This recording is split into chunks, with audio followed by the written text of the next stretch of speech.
كاكا جان يقول كرة دورش كرة خريدة سو كرة كيف شخصية درسو إلا بازار نالنا أما زاوي بليه كاكا بوك ساعتو شخصياتي من ناقوشة تيجي تو رفيقاني من بينيو كم شخصياتو بهيكل وبهيبة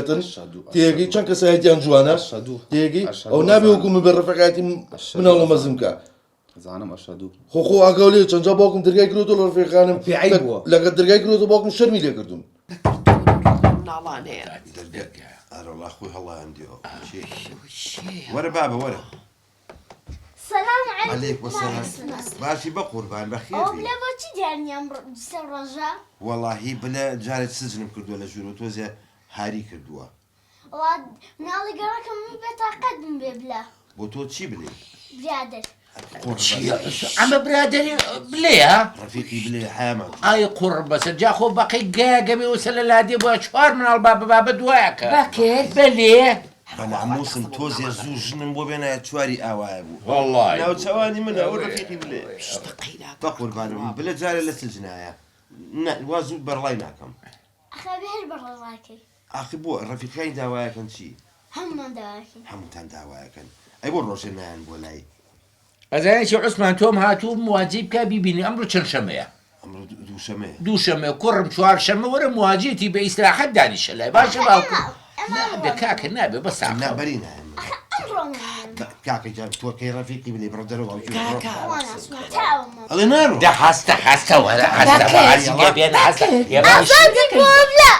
أصدق وي قربة سري باوكو مالي أزادي بوبلا لسلي شو عبلا أخو لسنتيجي بخوا اسمناني كولان همي كوكاتوريا بكر أوي كوتي أزادي بوبلتو نبوي نو والله من هربوا عمر النمينة بالآخرة ولا سر أجنو توتشي الرفيق بيا أغلتي الله بعزاكم أكو خم شخصية مهبة أي يا لا. أخوي ترحيل دوستي أعوى ودروس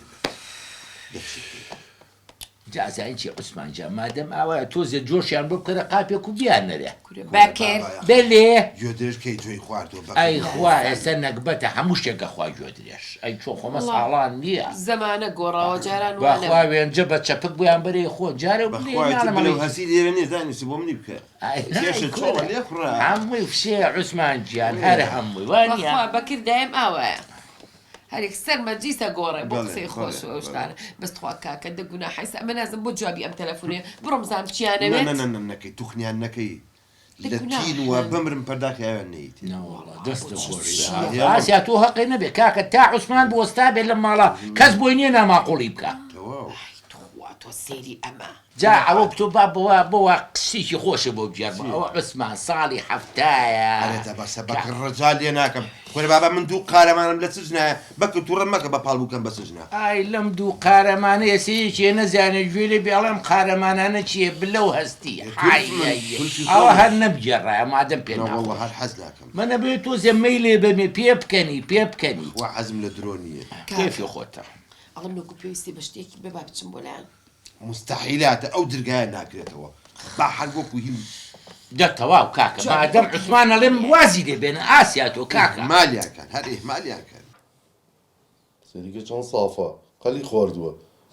التلفون يبقى ببرا سياستي بشكم اخوان جواباتو كاكا لم سجن رزقار مانكا كنا بخوا إسفادين تلفون شبوك مست هي كاكا تو تلفوني جيبوكا مردم بيزا وسقف حسابك والله باقي لي عافية بزاين الرجال والله افرم عثمان راسك اسيا لخوتو بيا نو باري بود وانا ناوسي عثمان يا خواردوا حد جوابي هم ينو اويشان مين لا ما فير من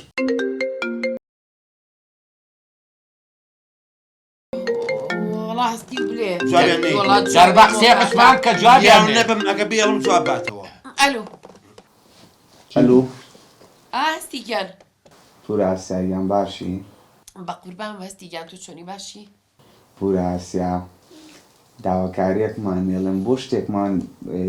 بۆ ناکەی لای باوکم بشکم ماونیە ڕزگارمان کە بەخوا زۆر زۆر ناخۆشەوە سزنە وحد عقلە بیت ئەزین چی ناخۆشتان کردووە باوکە زۆر زۆر تووڕێ و پەیامیش تووڕەیە ئەزانی ئەوە چیتان کردووەوە کار بوو کردان ئەزانم بەخوای مە زیاد لەبەر ئەوەی بەس وعد ئەم جارەوە تا بلەش ئەڵێ وعد ئەم جارە پیاوە بین و باشە بین هەرچی ئەڵێن ئێمە ڕازی ئاوا بەڵێن بێت ئەڵێ بەڵێنی خۆتان نشکن قسەی بڵێ بورا سێ بلا لە پیاو قسەی کردووە بەڕاستە پورا ئاسیا ئەوە بلاڵێ پێی بڵێ بە ناو منیشەوە پێی بڵێ پیاو قسەی کردووە لەو مۆزوعە ئێدە زۆر باشە من ئێستا قسەگەڵ کاک مەکەم زۆر مەمنونی پورە ئاسیا ئێدە باش ئەو ئێستا من قسەگەڵ کاک مەکەم دەیخواتان لەگەڵ خواپیس قسەی لەگەڵەکەم نەموو کاکە ئیسفادە هەیە بوراسیا ئیسفادەی هەیە کاشی من دێ بەشکم بەخوا ڕزگار باکە چاسمانی خوا ئەوە چییە بەڵێن کیەڵێ بەڵێن بێت بێت بۆ چۆ کاکەگیان ئەها بە قوربانە بم کاکەگیان ئەوەی تر ئەوان ڕازی بوون و بەڵێنیان ناوەڵە بە هەموو بەڵێنێکی ئەو ڕازی نیە هەژن بێنم ئەوەشی تیەکەی نەی چۆن ئەنی ڕازین ڕازین خەمن نەیە بەخواوتی بە هەموو بەڵێنێک ڕازی عوسمان لێت داوە یعنی بێترێت بچمە ژووری سجن تەواو ئێ باشە ئەی من یەکتر تۆش ڕازیت وەنیە منیش بە مەرجێک ڕازیم بۆ شەرتی شوکەم بە کوردان منەمزانی بەس خۆم گڕم کرد وەرە عوسمان تۆ مۆزوعەکەی باسی شووی کرد بەوە ساڵی هەفتاکانە ئەرێ بەکە ڕجال لێەکە بێزە وەختی عوسمان وەختێکی ناهێڵم بگێڕیتەوە. باسی ژنە ژن باسی ژنە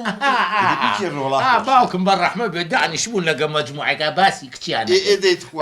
کچ بەس ناوی شووی لێبەری بڵێ ئەوە دین بەشوو هەموو شوێ دەنچێ جۆی قرت ئەوە لە خۆشیان زیاد ئەی کوڕ کوڕی ژەڵێ پیاویش ئاوت لە تەمەنێکی ئاوا نا تۆزێ گەورەتریش کە بڵێن ژنە بۆێنین لە خۆشیاڵە دەنچێ گەنم زیاکەڵە پرت پرداوە شتێکە پێوەم ئاسایی وەرێک ئەرەوەڵا تڕحێو لە دوستی ئاوا وەتاقەی دڵی ناکەی کوری عوسمان جەومانەیە جەو کاکە جیان لەم دقیقەیەوە تۆ جێگری قواتی مسلحی لەگەڵ خۆماڕێت باسەرێکی ئەو سژنانە بین بڕۆ کاکەگیان دەرگیان لێ بکەرەوە چەند خۆشە ژنێن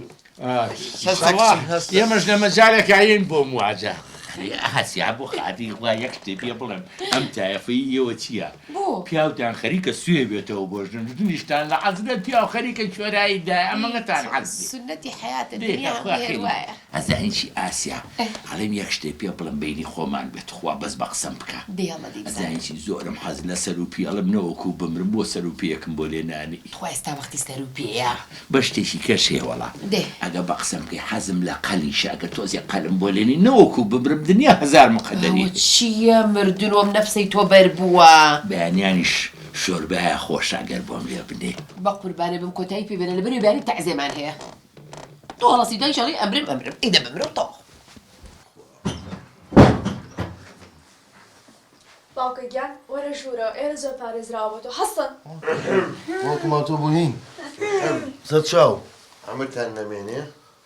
خۆشە سجن وەرەنەوەڵە باوە نییە خۆشە عەزابی سجن لە بەخۆ باوکە زۆر ناخۆشە ئەمە چێ باوکە لەگەڵتە حیمایمە ئەمە حمایەتە دنیا چاوە لێ هەتی ئەم خەڵکەمە زۆر سەیرە بە پێش داخە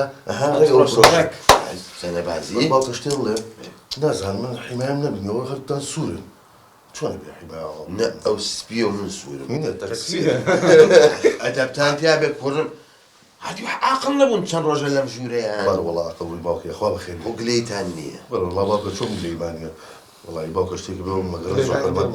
تێگەی باوکم هەموو احترام هەیە بوون خواگەی نێنێتەوە کوردەکانی ئەمریکا شکاتم لێ